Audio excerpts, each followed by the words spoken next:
사도행전. 사도행전은 성령 강림으로 시작된 교회의 탄생과 복음이 교회를 통해 전파되는 과정을 통해서 성령의 인도하심을 받은 예수님의 제자들이 예루살렘과 온 유대와 사마리아와 딴 것까지 어떻게 복음을 전하였는지를 보여주기 위해서 기록되었습니다. 더불어 오직 성령 충만을 통해서만 예수 그리스도의 진정한 증인이 될 수 있음을 강조하고 있습니다. 저자는 누가이고요.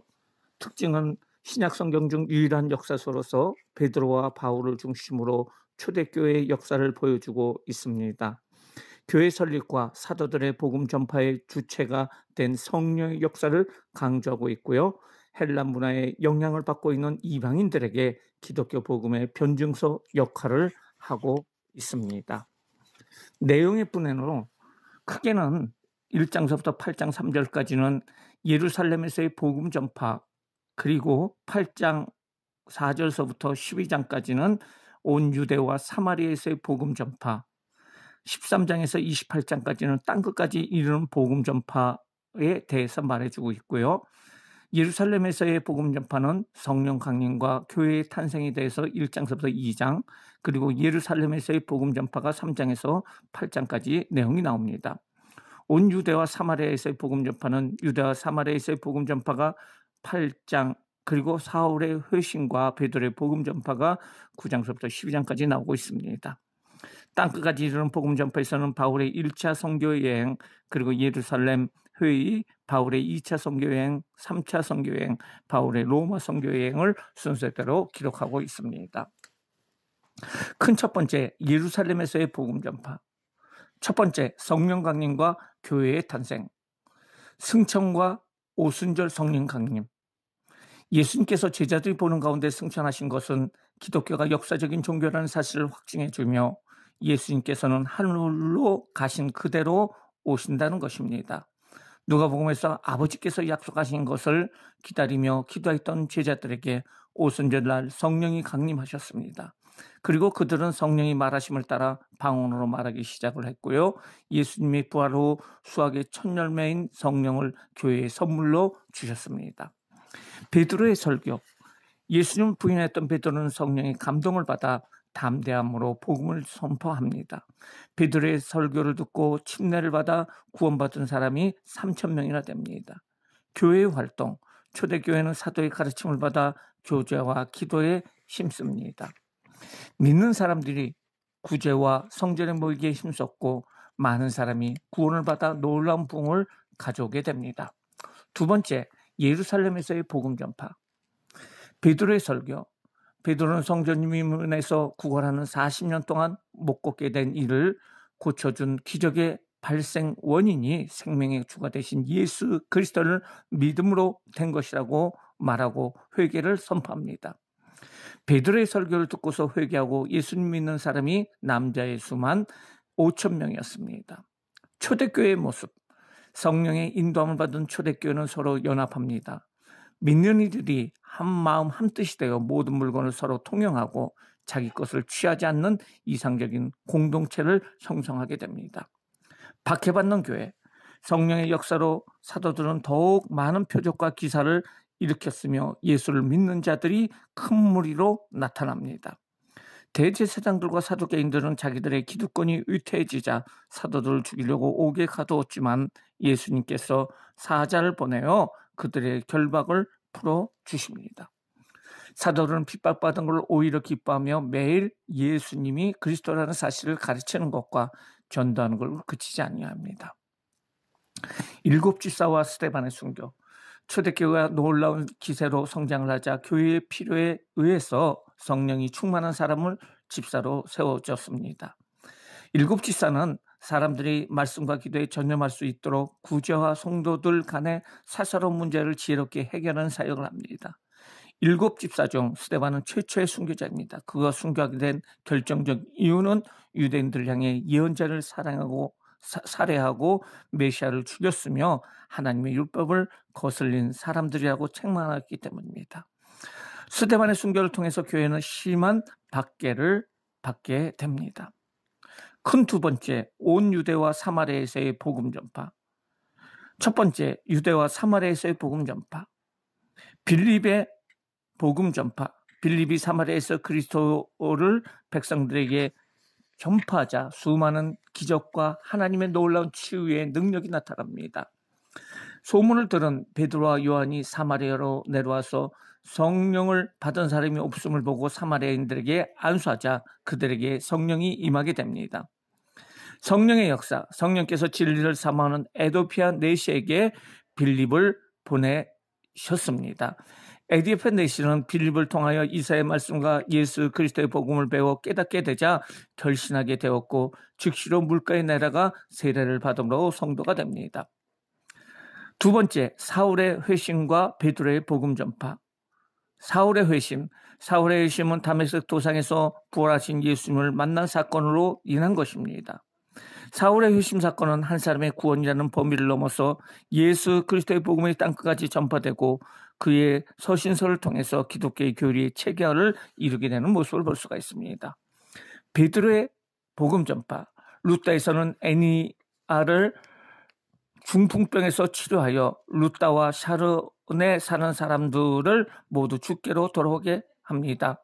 요바에서는 병들어 죽은 여제자 도루가를 살림으로 요바에 사는 많은 사람들이 예수를 믿게 됩니다. 가기샤라에서는 백부장 고넬을 포함한 이방인들에게 복음을 선포하자 복음을 듣는 모든 사람들이 성령의 충만함을 받게 됩니다.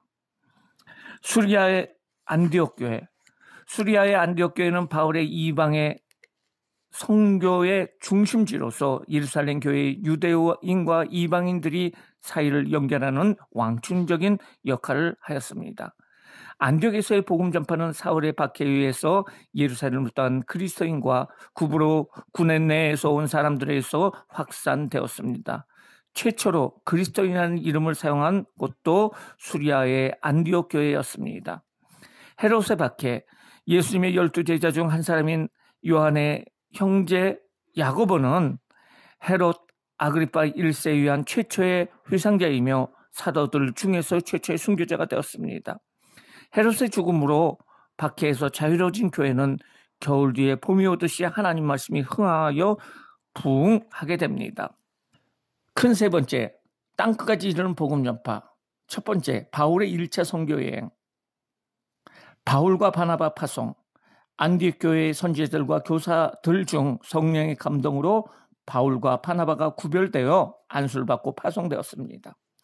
바울과 바나바 두 명의 선교사 파송으로 이방 선교가 본격적으로 시작이 됩니다. 1차 선교여행, 바나바의 고향인 구브로를 시작으로 1차 선교여행이 시작되었고 비시디아 안디옥에서는 바울의 공식적인 첫 설교를 듣기 위해 온 시민이 거의 다 회당에 모이는 기적이 일어나게 됩니다. 바울과 바나바는 루스드라에서 나면서 걷지 못하는 사람을 치료하여 전능하신 하나님과 복음을 전하게 됩니다.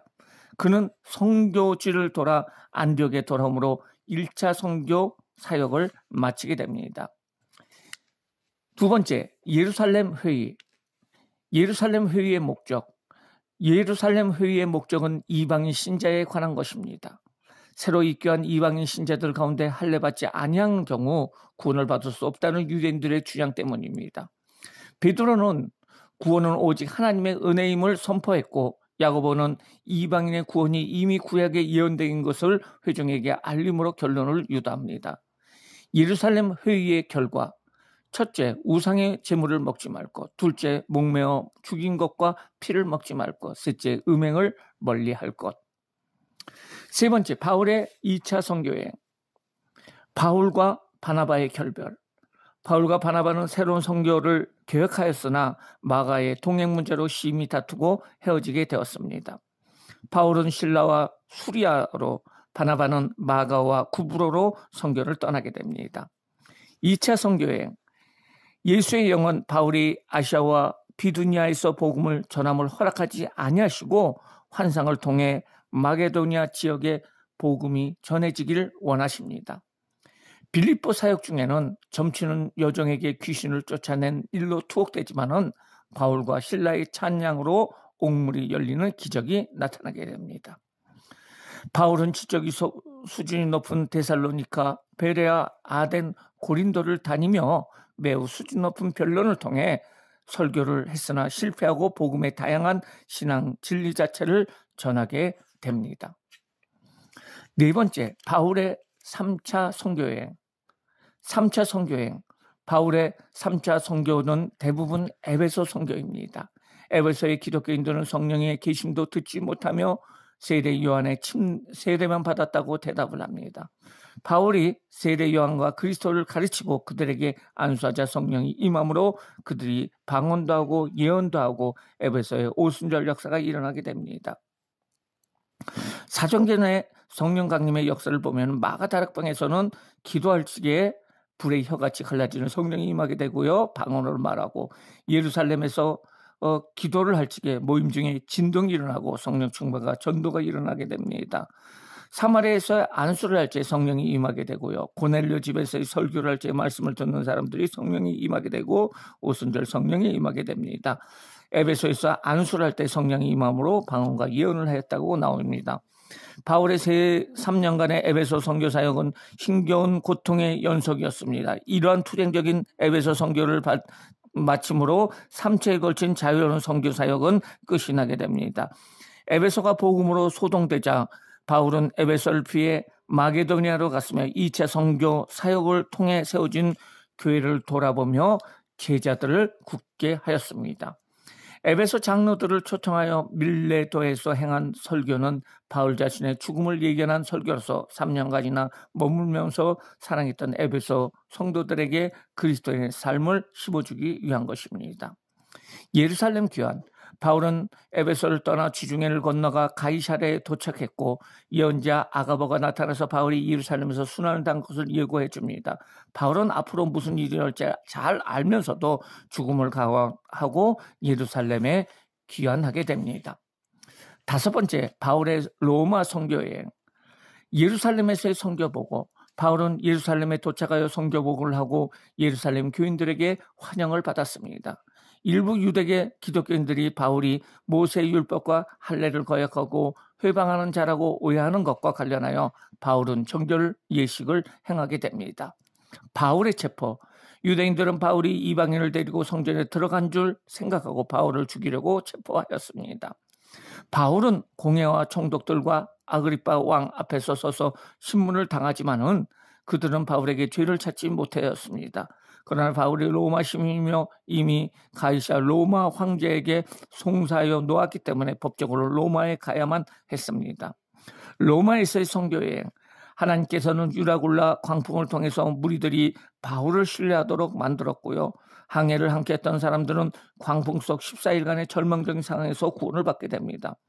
바울은 로마에 도착하자 먼저 유대인 중 지도자들을 초청하여 아침부터 저녁까지 강론하였는데 그 주제는 모세율법과 선지자 말에 기초한 하나님 나라였고 그 내용은 예수님에 대한 것이었습니다. 바울은 2년 동안 로마에 있는 자기 새 집에 거하면서 그에게 찾아오는 사람들 모두 영접하고 주 예수 그리스도에 관한 복음을 담대히 전파하였습니다. 본서의 마지막 부분은 바울을 통해 당시 세계의 중심지였던 로마에서 복음이 성공적으로 전파되기 시작하였다는 것과 또한 마침내 이 복음은 전 세계에 퍼져나가게 될 것이라는 그 예수 그리스도의 원대한 소망을 제시하고 있습니다.